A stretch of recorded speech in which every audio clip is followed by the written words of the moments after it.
Well, it's Wednesday morning in September, late September. The drought is causing the trees to change color early. Normally that level of change doesn't happen until mid-October. But we've also already had a frost on the weekend. Raspberries are going nicely. I need to pick them today so they don't go by. It was supposed to rain yesterday.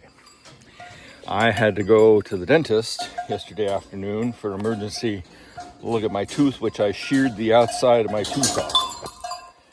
Eating a peanut butter cup of all things. Same tooth I just had a root canal done on, so now it gets pulled. But that's neither here nor there. I left here, it was starting to rain. I got to the village, it was pouring rain, but we didn't get that rain here. So hopefully it's supposed to rain later this week. Fingers crossed, because we need more rain before I can chance second cut.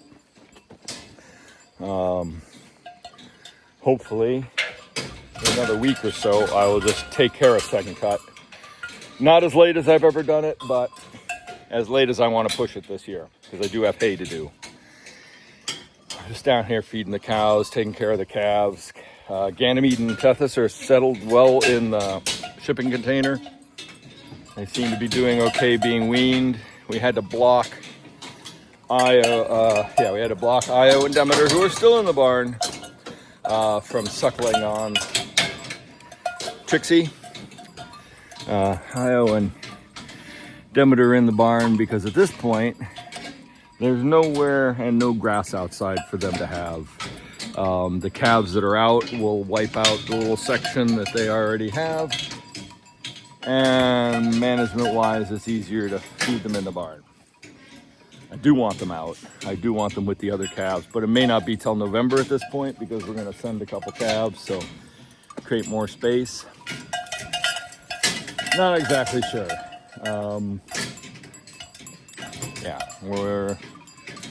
We need some better systems here in place, and I'm hoping that in the next couple of weeks I can get some of that. There's the one drawback to these headlocks. They're great when you need them. The rest of the time they clank, and the cows, if one cow decides to churn the rest, then they all rapidly slam out of them, and it's quite noisy.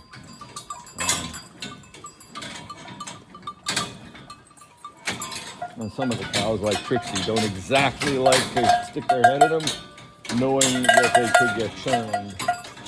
And by churn, I mean one of these cows will decide, one of the boss cows like Lottie or Mabel will decide to pull out and move spots because the feed isn't to their liking. I'm feeding out first cutting the 22nd of June. Milk volume seems to be okay. It's a little bit low and we need it to be higher. But we did just, by blocking Io from stealing milk from Trixie, who she was allowing to do it, we've gained another 3 gallons a day, so that's helpful. We've got some time to start ramping up for holiday orders to cheese, so we need more milk. And we've weaned Tethys now, so technically once we get the results back from testing Luna's milk, if it's clean and good and she doesn't have anything wrong with it, then that'll go in the tank. So I got to deploy the last batch of predatory wasps today. We didn't get started with them early enough, but this is our first year using them. I will say it has been a dramatic decrease in the amount of flies. Now, we use these sticky reels to catch them here in the parlor, and this one's loaded up overnight. And I'm almost done. I gotta bring out a new section and put we'll probably go with one last one of these for the season. That's because as soon as we start getting cold nights and frosts in October, we won't need it. The fly load drops dramatically. While these warm-ish, humid days, the flies are incredible. So these are predatory wasps. They come in a pupa stage to hatch out, and you wait for a significant number of them to be alive in the bag, and then you spread them around in wet places. They don't attack the adult flies, but they do attack the larvae, and then they multiply. So by spreading them early and spreading them often in the right spots, they dramatically reduce the number of flies. And I would say this season, this year, it's been incredible. The money, I forget how much it was, $500 or $600 for a season's worth. And the sheer fact that the cows weren't kicking at the clusters and fussing in the parlor and kicking all the time, and the calves weren't loaded with flies, that money alone is worth it for that. But I'm sure the milk production was up because of it. I'm sure the health of the calves and the growth of the calves was up because of it. They're not having to fight off the flies. So we got this little section out here outside the parlor and the barn where the new barn is going in between, and it's wet, and I'll just let it go because it gets quite swampy in here. So I haven't had the cows out here. We used to let the cows come out here, but they were just churning it up too much. It was always a mess. So if I were to put them here for a day, it would be a swamp. So we're not doing that anymore until we get the new barn floor poured. But I've been using it for these. Works great.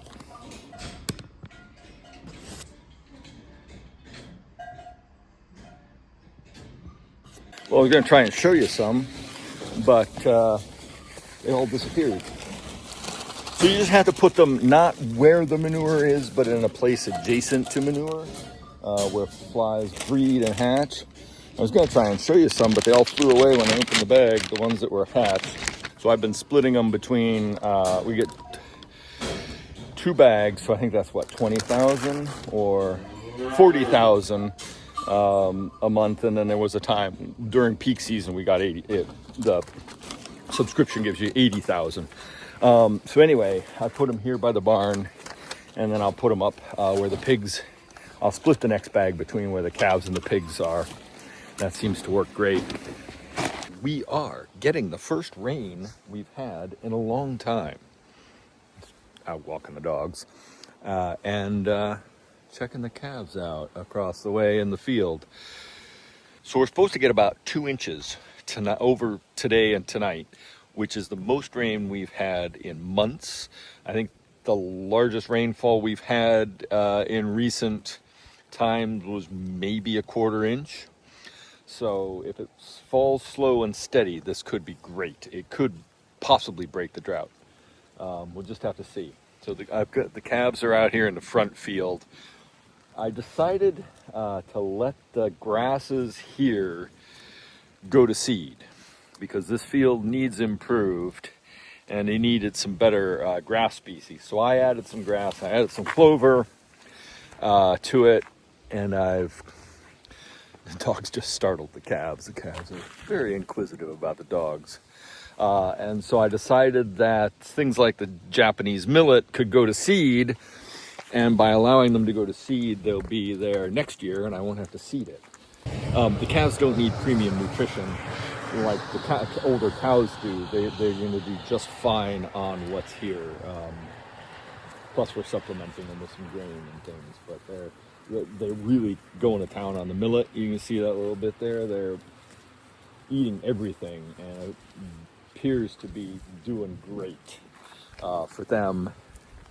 So, and I can't believe I just decided to let that millet grow. I can't believe how well it's done. So I've got more bags for next season. So definitely going to be incorporating that into our forage program because it's tall. They're able to eat the stalks and the stems, and it's a lot of fodder in a small space, basically, because it gets so tall. So that's a definite. But yeah, so my strategy is, last year I let this go to seed before we grazed it, and this year I'm letting it go to seed before we graze it, because this year there was way more better grass than last year. So I'm hoping that next year it'll be even better and I can get multiple grazings out of it. because even in the drought, that was the other consideration. It was just going, if I had grazed it back when I wanted to, and it just would have gone by, and it wouldn't have regrown, and I never got the other patch overseeded or anything because we just haven't had any rain. So having them have this is kind of like feeding them hay, but it just gives them the exercise. They can be out here, they can eat the millet, and that's got a lot of nutrition in there for them. And there's a lot of clover coming up, a lot of white clover coming up in the patch too. But yeah, I am thrilled that it's raining finally. Come on, pups. Good girls. Come on. Molly. Molly's really interested in the calves. Yeah, babies.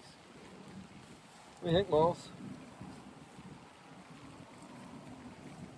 Okay, come on, kids. Down here in the forest, just checking to see if I can turn the cows out. It poured rain yesterday. We got 1.75 inches of rain, thankfully. In a steady kind of, not horrific downpours, but kind of a steady stream all day long, and it rained a little bit the night before. So, but that meant the cows were in the barn. The barn is a sloppy mess right now. And just seeing what's down here for the cows to eat, because they're going crazy. They're beating on each other. Somebody must be in heat, whether it's a heifer or hopefully not one of the bred cows. And so I also need to clean the barn. So I need to get the cows out of the barn. And so if there's anything down here to turn them out into, normally I divide this pasture right here and give them that as a graze, but the cover isn't strong here. Now, it's a little heavier down here, but I'm thinking of just giving them this whole end. Just no cross fencing. Just let them have at it. I do have to close off this end, otherwise they'll have access to the lane and get trapped because they're stupid. Some will be on one side of the gate and others will be on the other side, and they'll all be bawling, and don't want that. So, yeah, I mean, it's 6 of one, half dozen of the other. The cover here is just tall enough to be grazed. Given the whole paddock, I'm just going to send them out here so they can eat what they can. Now, this other paddock I was hoping to put them in just never recovered. It's brown, it's short. It's not what I would call good, but I may turn them out into that tomorrow. But we're going to get them this for today and tomorrow. Well, today and tomorrow. I mean, if I block them out of here tonight, we can eat that. It's the 26th of September. This is not where I'd want to be. Now, it would be helpful if I could have spread manure down here, because that, especially this area here, used to be a lot denser forest. You can see the number of stumps where I've removed dead and big trees. So, yeah, this side needs work, needs improving. I know that. There's areas under the trees that are kind of yellow and not great. So this needs organic matter. And also, I buried a lot of stumps in here just to clear. I left a lot, but I also buried a lot. And so that brought clay up to the surface. So the topsoil in here is not great. It definitely needs improved. Manure is the way to do that. The areas like here where there's a lot of green clover, and there where there's green clover, came from when the last time I spread manure down here, which I think was at the beginning of the summer. I just gave it a light dressing where I could drive easily. If I can get these piles, brush piles out of here this winter, that would greatly help. They are taking up vital grazing space, but also difficult to navigate around. So I need to clean them up. And there's a lot of them. There's, pile there, 3 piles here, 4 piles there, pile over there. I had been burning them as individual piles. But one year, one of them got away from me, and I just was uncomfortable with that. But now that they've died down a bit this winter, I should definitely try and at least consolidate them with the excavator in one big pile and burn it. I don't know. I'm not a fan of burning brush, but they're beyond chipping. A lot of roots and a lot of dirt and stones mixed in, so burning would be the way to go. Just a matter of doing it. But today and the next couple days, giving them some grazing not only will help boost their milk a little bit, but also they can totally use with the exercise and the mental break from the barn. It gives me a chance to clean the barn too. I mean, it would have been fine for another week at the rate it was without any moisture, but now that rain, the way it's situated right now, the rain just floods in there and it just makes a mess. That will be resolved when we add on, but not right now. I've been down here cleaning the barn, which is a never-ending task, and also gross. Because this end doesn't have cover on it and it slopes down, anytime we get rain, it floods this end of the barn and it moves through. Especially significant, light rainfall is not a problem, but when we get over an inch, this spot right here tends to flood. Part of that is the siting of the barn and lots of issues, lots of learning curve issues. So this technically isn't a barn, it's a covered heavy use area and manure storage. So the idea was the government gave us a grant and said, all right, for a dairy your size, in fact, they screwed us because, as I've said before on the channel, this was built for far fewer cows. Even though I told them what we were going to have, the numbers, this was built for 4 cows and their calves. Not how dairies operate. A cow-calf pair is not, that's a beef term, not a dairy term. So we figured it was supposed to be 50-50. Half, that half, with the wall was manure storage under cover so that it preserves its quality and compost. And this half was called a heavy use area, covered heavy use area. And the idea was the cows would wait here while they were being fed to go in the milking parlor, which was here. And because we were once going to try for organic status, where you can't have your cows in, your cows have to have access to outside at all times. We were an outwintering farm because our winters here were cold but not bitter constantly, and they were mostly frozen and a lot of sun and a lot, moderate amount of snow where we are here. But that's changed. So with that change has come some changes in how we use this barn. So the iteration we've been doing is after the first winter when I had 8 cows, and I was told this was a barn for 8 cows, by February, the manure storage area was heaving and spilling out into here. We had it fenced off so the cows couldn't get on it. That didn't work. We knew that didn't work. So I decided to convert this to a deep litter compost bedded pack barn. It's not built for that, but it does work for that. So we put a foot of wood chip across the whole barn floor and then add to it over time. And then 2 or 3 times a winter, we clear it out and start over again. That works really well. Keeps the cows clean and dry. The only problem is, and here's with our changing weather patterns, in the winter, when we get lots of rain, the bedded pack can fill with water and freeze and also hold that water. I mean, the good thing about the chip pack and sawdust, it holds the moisture, keeps it away from the cows until the barn floods, and then it becomes a sloppy mess, and then I got to clean it out. So going forward, again, another iteration we might try. I might try putting a stanchion bed there for the majority of the cows, and then not, that would get chips or sawdust, light scattering of sawdust or chips on the floor just to absorb liquid and manure so it doesn't flood, but try and keep the cows bedded there and fed over here. Now, we didn't go for organic status, even though we were going to, certified organic status because we did a customer survey. Did it matter? Because it's a lot of paperwork, it's a lot of regulations, and it's some regulations that I personally don't always agree with.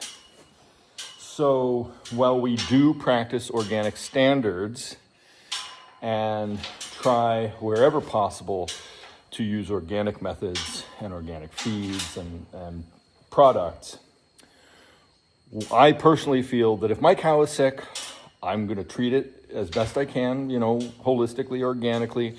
But if it needs antibiotics, it gets antibiotics, just like us, just like me. If I'm got a bad tooth, damn right I'm getting antibiotics to keep that infection down from getting worse. So in that's probably the only thing we really differ from organics, is that we do, when necessary, use antibiotics. And we follow all the laws, keep it out of the milk, make sure, because it wouldn't make cheese anyway. And also withholding periods, I double the withholding periods if we're going to slaughter or any of that. So in that case, we don't need to have our cows have constant access. So a lot of times in the winter, I will close them in with the gate here, and they'll be in here. And so now it was recommended actually by an organic practitioner, one of our consultants, that instead of giving them access to outside in the winter, which has become a problem because our winters have become milder and wetter. So a lot of the ground and places that we started overwintering the cows on now is untenable in the winter because it's just not frozen solid enough and becomes muddy. And then the cows pug it up and sink in and churn it. And they don't have a dry place to stand. So the concrete is the best option. So instead of having the parlor there, where the temporary one is, we're gonna build basically a copy of this barn there and put the parlor in that back corner of the barn. Going forward, that's the dream, that's the ideal I've been pushing towards now for the last 2 years. Getting the money and all the factors together is a different matter, but so and then I've added, I've added this ramp, and then we're going to put the shed here over this for the chip storage to keep the chips drier.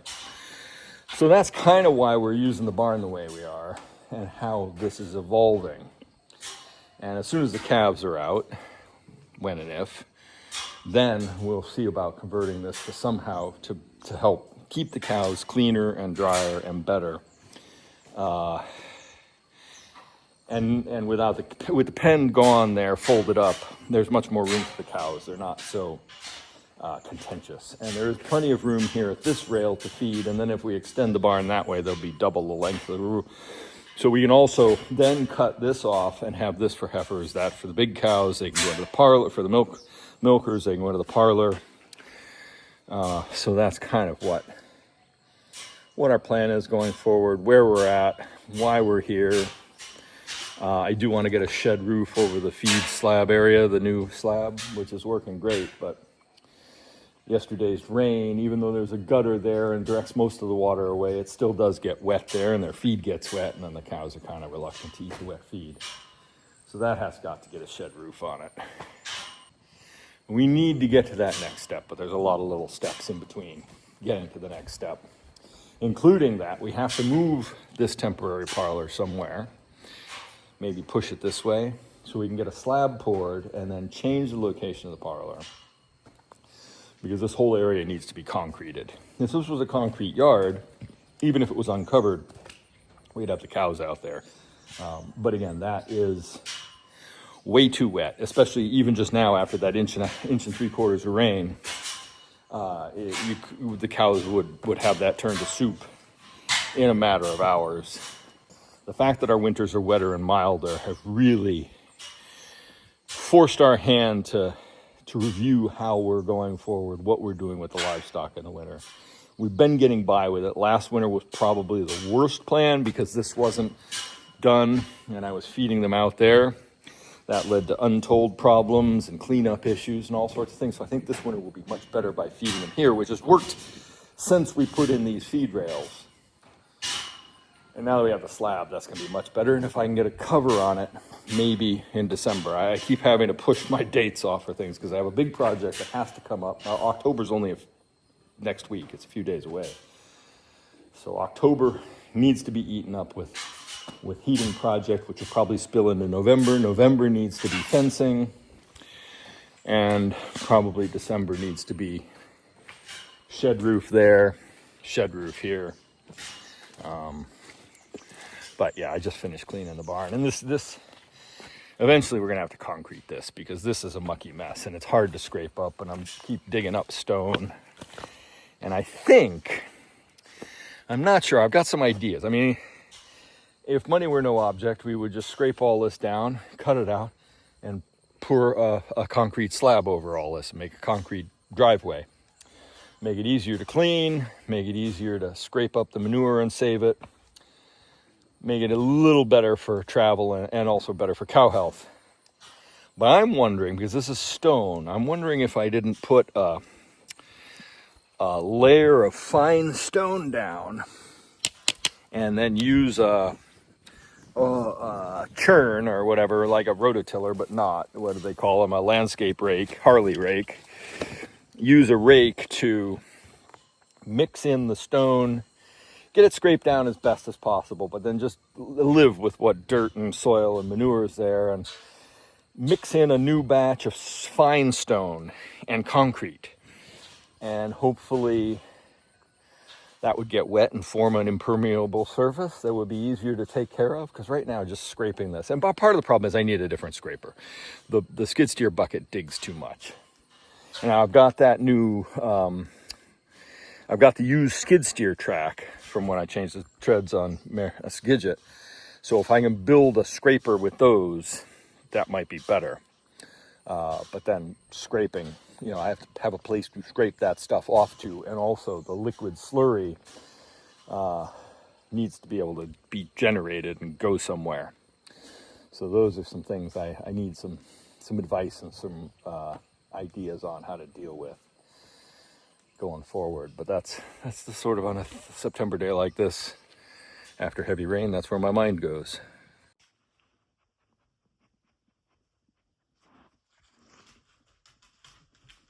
Oh, it's Sunday morning and the flies are horrific in the parlor. Today we're going to trim cow tails, because when I escaped and got out the other day, everybody got into burdock and their tails are full of burdock. Well, it's time to trim them anyway, because they're going to be confined inside very soon and we don't want the tails building up muck. And we're also giving them new collars, because some of the leather collars are rotten enough that it just won't take conditioning. So we're going to give all the cows a new red collar, try and get some collars on the heifers and replace some collars on the calves. And we're also going to be testing for, we're also going to do Preg testing, because we need to know. We know we have some open cows. There should be 3 open, I think, and then the rest should be bred. Especially, we got to definitely check Nettle, because if she's not bred, then she's gone. So that's after milking, that's what we're doing this morning. The almost 2 inches of rain we got the other day definitely had an impact. I can see things greening up. We've also had 2 very warm days. Yesterday I was really surprised to see it got up to 80 degrees. Wasn't expecting that. It's supposed to be in the low 70s, I thought. I did get the weather station fixed so we can tell what's what now. Hopefully that extra rain will help start recharging the well, because if we don't get a significant amount of rainfall before the ground freezes, then the well is going to recharge as fast over the winter, and that could be a real problem. That is the problem with the sort of severe drought that we've had. So we're just going to be watching the moisture trapped in the soil over the spring into the beginning of June, with all the heavy rainfall through April and May, long gone. These systems require a steady recharge. And the fact that we're almost a month early on the forest turning color, largely due to the drought. Grass is still growing well down there because there's also a wetter soil and it's got the shade of the trees, so it doesn't get as warm. so the moisture doesn't cook off as much as in the main field. But I am happy to see the main field starting to come back. Gonna give it I need to go grass measuring, take a walk around the fields, check the silage fields, see if they're ready to cut. This week is the beginning, I think Wednesday is the 1st of October. But probably not this week, but next week I need to be looking at getting some cutting done to finish up, get second cut done and over with. I need to go grass walking, but it's been kind of a rough week for me this week. Monday night, I cracked a tooth, shattered it, tore the outside of my tooth right off down through the gum. So that's been finally calmed down, but that was excruciating. And then yesterday, of all things, I stepped on a nail sticking through the bedroom floor that worked its way up and tore the bottom of my foot to hell. So I'm gimping around. I'm not in the mood to walk anywhere right now, so just getting through chores is a chore.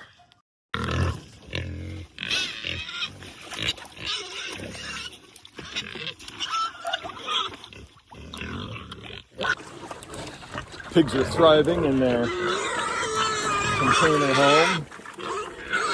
That's a lot easier to care for them up here, that's for sure. We decided they're taking to feeding them outside, even though they sometimes push the trough into the electric fence and short out against the wire mesh. But it gives them more room in the container, and they're not pressuring to get out of the container as much. They go in and out. So that's working out really well. Not a fan of having the pigs up here in the dooryard so close, but it is nice to take care of them up here and not.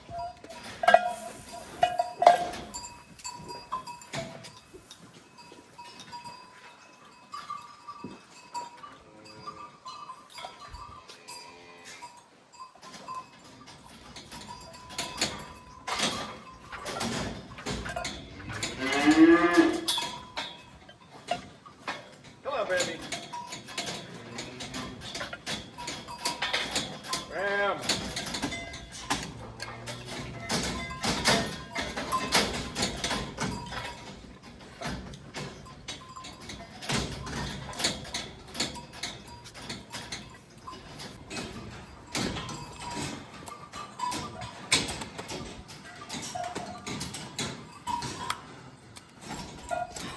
Really?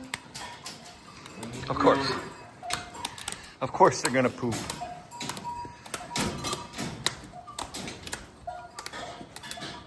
Hi. Hello, Aspen Dog. Don't make things awkward.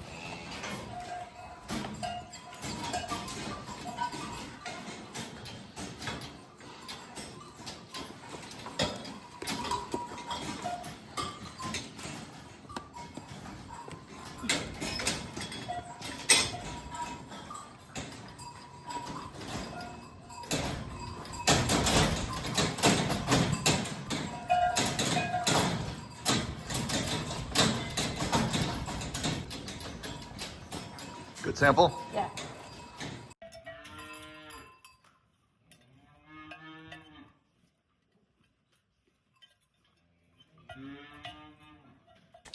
Occasionally in the production of cheese, it gets dropped or some flaw happens. So I'm gonna give it to the pigs with their apples. So we got bougie pigs, their cheese and apple course.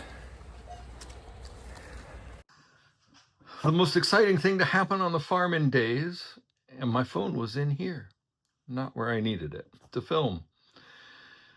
Bunch of cows got out into the big field. I had to round them up and get them back into the barnyard because, although I haven't done a grass walk, I can tell you for sure on September 30th, there is no grass, not enough to feed dairy cows in the field. So I might as well let it grow and reserve energy for the spring, because even with 2 inches of rain, it doesn't look like anything is going to lift off. So yeah, there was that. We got turkeys in the backyard. I'm really surprised the dogs aren't going ballistic.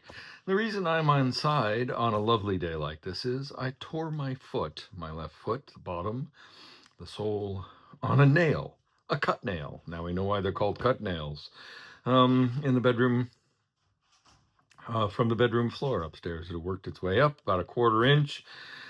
I was walking across the floor and just happened to step on it with a forward motion and tear the bejesus out of my foot. So I've been gimping around and trying to give it a little bit of time up whenever I can. So it's a quick nap and some rest for my foot.